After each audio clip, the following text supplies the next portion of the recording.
Dok, makasih atas waktunya. Saya di sini. Jangan dokter, saya perawat. Dari IPK Dok mau nanya. Bisa kok. Enggak apa-apa kan? Dua sudah habis itu. Jadi pertanyaan yang pertama yaitu bagaimana matahari pagi mempengaruhi pertumbuhan tulang, sedangkan matahari siang itu tidak dianjurkan. Oke, untuk matahari pagi memang kita yang diperlukan itu dari jam 7 sampai jam 9. Cuman untuk yang dan memerlukan vitamin K itu sendiri bisa masuk ke dalam tulang kalau dengan bantuan dari sinar matahari, dan idealnya sinar matahari itu jam 7 sampai jam 9. Kenapa diidealkan jam 7 sampai jam 9? Karena belum ada kandungan sinar ultravioletnya. Jadi untuk pertumbuhan tulang sangat dianjurkan. Di atas jam itu yang ada menyebabkan kanker kulit. Idealnya jam 7 sampai jam 9, kemudian jam 4 sampai jam 6. Clear? Yang kedua yaitu pada penyakit ankilosis, siapa saja yang bisa terserang, anak atau orang tua atau remaja, dan dalam keadaan apa kita dapat terserang ankilosis? Ankilosis ini kan yang kekakuan sendi. Kenapa kekakuan sendi? Sendi itu ada namanya bantalannya. Setiap bantalannya itu ada namanya cairan sinovial. Jadi bagaimana cairan sinovial itu bisa habis? Satu, penyakit degenerasi, kemudian yang kedua karena cairan sendi itu tersebut keluar. Bagaimana caranya keluar atau robek? Sendi itu robek pada saat misalnya gerakan-gerakan yang tidak terencana atau direncanakan, contohnya seperti membunyikan tangan. Nah, itu sendi ini yang berbunyi, sendinya bisa robek karena ditekuk berlebihan, atau enggak pada saat kita jatuh bisa jatuh tapi tangan kita memutar, bisa robek. Biasa yang paling sering pergelangan karena kan yang gampang kan kekakuan sendi, berarti yang kaku itu karena banyak bergeraknya. Jadi paling sering yang menyerang bisa anak-anak, semua bisa terserang. Tinggal yang paling sering sih biasanya anak-anak sama orang tua. Kenapa? Anak-anak pada saat karena masih pertumbuhan ini ya, masih kecil untuk pertumbuhan tulangnya. Kemudian orang tua karena mulai mengalami penuaan, fungsinya sudah mulai menurun, jadi paling gampang. Makanya orang tua dihindari, kalau bisa jangan jatuh. Itu yang dihindari. Gitu. Berikutnya, mengapa penyakit polio cenderung menyerang anak-anak? Apakah orang tua juga bisa menerima imunisasi polio? Untuk penyakit polio sendiri cenderung menyerang anak-anak. Kenapa? Karena paling mudah untuk imunitasnya karena belum banyak terbentuk, jadi paling mudah untuk terserang berbagai macam penyakit. Kemudian orang tua juga bisa yang terkena karena dia sebelumnya belum pernah terkena waktu masih kecil, biasanya paling sering. Gitu. Jadi kalau orang tua juga bisa menerima imunisasi polio, terapi seperti sudah cukup terlambat untuk penanganannya. Karena imunisasi itu sifatnya kan untuk imunitas pada saat masa kecil, nanti jadi pada saat remaja atau besarnya dia tidak tertular. Pernah ada case adalah orang tua umur 70, 50, 60, sekeluarga saya kena polio, umurnya segitu. Jadi ya cukup sudah ada kemungkinan. Ya nggak menutup kemungkinan. Walaupun sudah tua, ternyata pas di historinya, kenapa belum pernah vaksin waktu kecil. Selanjutnya, mengapa tulang manusia ketika patah digips di bagian luar, tapi pengaruhnya tuh tulang bisa terekat sampai ke dalam? Karena tulang yang patah itu ada dua namanya, close fracture sama open fracture. Saya pakai bahasa Inggris ya. Patah tulang terbuka sama patah tulang tertutup. Yang dianjurkan menggunakan gips ada patah tulang tertutup. Patah tulang tertutup dan susunan tulang tersebut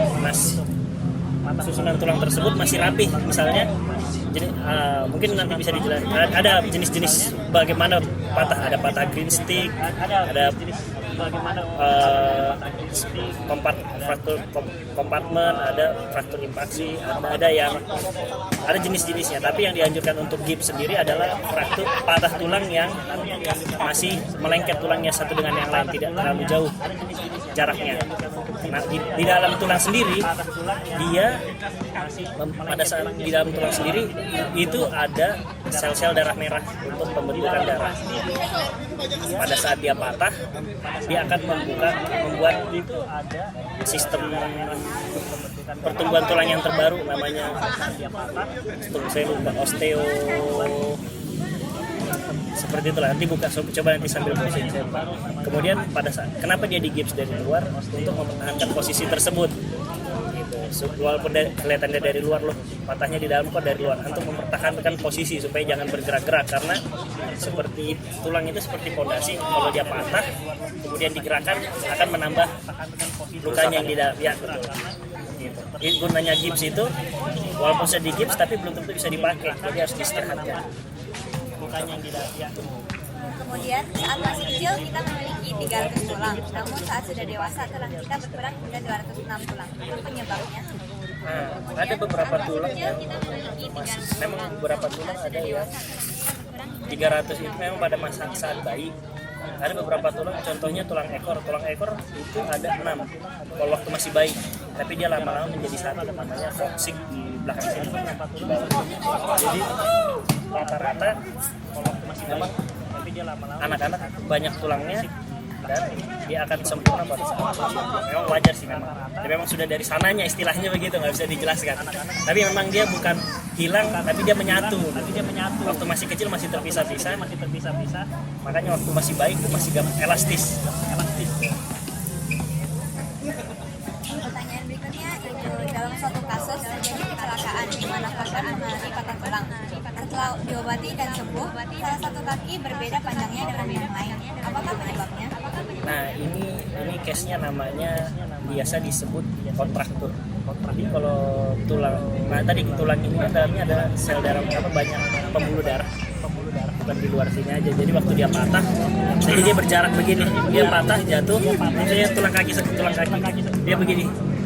Pada saat dia patah begini, nah dia akan membuat vaskularisasi terbaru lagi, jadi akan tumbuh lagi. Jadi itu, makanya dia lebih panjang sebelah atau lebih panjang sebelah. Kalau dia tidak dioperasi, atau biasanya kalau dibawa ke tukang urut biasanya itu yang bikin dia panjang sebelah. Kalau dibedah biasanya dirapikan kembali, baru pasang pen. Jadi nggak akan lebih panjang sebelah. Nomor 7 pertanyaannya, apakah merendahkan jari bisa menimbulkan efek yang buruk? Bisa, ini nomor 7 sama 8 ya kayaknya ya. Nomor 7 sama 8 efek yang buruk bisa yang buruk. Kenapa? Karena tadi bisa robek sendi. Misalnya kita gerakan terlalu ekstrim, kok nggak bunyi-bunyi, pas kita patah ternyata malah sambungan sendinya ini yang robek. Itu yang berbahaya. Nanti itu kakuan sendi tadi masuk ke jadi ankilosis tadi. Itu yang paling sering berbahayanya. Atau enggak bisa patah, kayak misalnya dibunyikan di leher, ternyata patah lehernya, itu yang paling sering. Tadi tulang rusuk melayang ini. Mengapa orang bisa terlahir double joint? Mengapa hanya beberapa orang saja yang terlahir seperti itu? Kayaknya untuk double joint ini bisa jadi adalah memang kelainan genetika. Nggak bisa kita pastikan berapa banyak sih yang terserang dengan double joint itu. Agak susah untuk kenapa orang bisa terlahir dengan double joint, kecuali dia rutin cek ya waktu akhir pasti kelihatan di situ. Misalnya ternyata sendinya ada yang berlebihan. Itu aja. Mengapa nge-gym pada umur yang muda tidak disarankan? Tidak disarankan kenapa? Karena pada saat tulang dari 300 tulang ke 206 tulang, dia memerlukan waktu untuk menyatu dan dihindarkan untuk gym atau angkat beban berat, karena pada saat dia bertumbuh tapi kita terlalu banyak pressure-nya, jadi tulang itu tidak akan bertumbuh dengan optimal. Kemudian apakah kelenturan dilatih atau dapat sejak lahir? Kelenturan didapat dari lahir, tetapi harus dilatih sampai usia dewasa, karena kelenturan itu memang dari bayi. Itu makanya kita dapat bisa dari 300 tulang jadi 206. Itu yang bisa yang bikin kita lentur. Jadi tapi tetap harus dilatih. Didapat dari lahir dan perlu dilatih gitu supaya tidak kaku. Oke? Apa guna dari tulang rusuk melayang? Nah, tadi tulang rusuk melayang ini sih gunanya masih fungsinya tulang rusuk ini sih gunanya adalah melindungi organ yang di dalam. Apalagi kalau tadi lebih concernnya yang di bawah sini kan, karena kan di bagian perut bawah adalah selain dia melindungi lambung dan hati, Operasinya aja 12 jam. karena posisi organ yang sangat penting juga hati dan ada lambung di sini atau ada pankreas. Saya rasa sih masih itu. Kenapa dia fungsinya rusuknya itu seperti itu. Paling terakhir, apakah ada tips untuk kami sebagai mengapa tulang perempuan lebih rapuh daripada tulang laki-laki? Ya, tulang perempuan lebih rapuh dari tulang laki-laki. Kenapa? Karena perempuan sendiri sangat kompleks dengan berbagai hormon. Apalagi mulai memasuki usia tua atau pada masa menopause. Jadi banyak hormon-hormon yang hilang pada saat itu dan sumbernya diambil dari tulang kalsium sendiri. Jadi makanya paling gampang terserang osteoporosis itu memang perempuan. Kenapa? Karena tadi paling banyak hormonnya kan. Kemudian, apa pengalaman dokter yang berhubungan dengan cedera tulang yang paling unik? Paling unik. Kalau ini apa nih? Yang paling unik adalah cedera tulang. Jadi pernah suatu kali operasi patah tulang kering, patah tulang kering, kemudian kami operasi sekitar 5-6 jam operasi. Habis itu udah bisa pulang, kontrol seminggu kemudian di rumah sakit tersebut. Pada saat di rumah sakit tersebut dia jatuh, jadi masih pasang pen, patah lagi. Jadi kan nggak mungkin dipasang pennya lagi di sini. Jadi yang paling lama itu sekitar 10-12 jam kan operasi. Jadi dia masukkan besi dari sini, begini posisinya, besinya dari sini tembus sampai ke lutut. Jadi kayak tulangnya itu di dalamnya ada besi, jadi kayak sate gitu. Itu yang paling capek, pegel, karena kan kamar operasi itu nggak ada tempat duduk, kita harus berdiri terus 12 jam gitu berdiri. Itu yang paling. Operasinya aja 12 jam. Ya, itu operasinya. Itu pakai palu, pakai apa? Karena kan tanya keras tulangnya harus dipukul kan. Ya itu paling unik lah. Kemudian pertanyaan yang paling terakhir, apakah ada tips untuk kami sebagai remaja untuk tubuh yang ideal dan profesional? Untuk membentuk ini untuk tulangnya. Untuk tulangnya sendiri usahakan tetap sinar matahari, karena sinar matahari membantu untuk pertumbuhan tulang. Kemudian hindari mengangkat beban berat dulu seperti nge-gym atau apa. Nanti bisa dikejar di umur 19 ke atas lah, nggak perlu sekarang. Kemudian banyak makan makanan yang kalsium, minum susu. Kenapa? Karena supaya pada saat usia tua tidak terkena osteoporosis. Terlalu lambat kalau kita minum susu online itu pada saat tua. Jadi waktu masih muda pada tulang masih bagus. Kenapa dia loncat dari kita sudah siap di masa tuanya. Mohon maaf, tadi ada pertanyaan yang kelewatan. Apa? Siap. Mengapa cedera pada tulang ekor dapat menyebabkan lumpuh? Oke, hati-hati aja kalau misalnya tulang belakang kita ini di sini ada sumsum tulang di sini. Kemudian belakangnya ini kita sebutnya itu namanya sistem saraf pusat.